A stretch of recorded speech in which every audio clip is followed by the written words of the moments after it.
ma'am, dito. Ay, dito ka ulit. Doon na lang ulit, ma'am, sa ano. Dito, yan. Subok. Okay, brake ng konti. Tandaan. Line sa side mirror. Brake. Yan. Sige nga. Hindi, drive pa rin. Kasi pa-full turn kayo. Full turn. May bata pa, mama.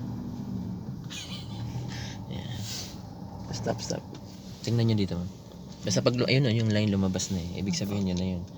Tapos reverse. Tapos full turn sa right. Okay, full turn. Sige pa. Pak, ganun. Ganun.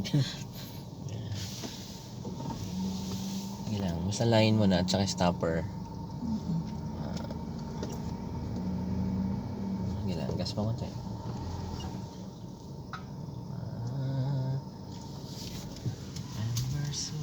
Okay. Gas lang. Ayan, sakto lang. Gas mo konti, ma'am. Gas mo ulit, ma'am.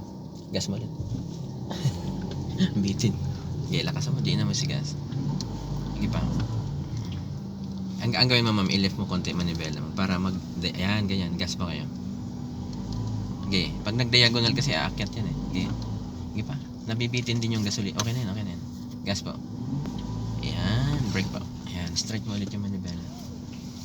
Ganun lang naman minsan ang technique yung pag hindi ka makaakyat. I-diagonal mo yung gulong. Kasi minsan, mama, ang sedan, pag diretso yung gulong niya, nahihirapan siyang umakyat.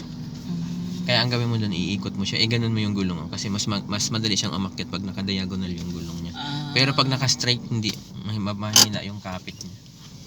Kaya tinan mo nung tinorn mo siya ng isa, umakyat tayo. Pero kanina, nung unang try, hindi natin sinubukan. Kasi po, kaya ako nakabangga. Binira mo. Ibig sabihin, umatras ka ng mabilis. Umatras po sakto lang, ako stopper. kasi tawag dito.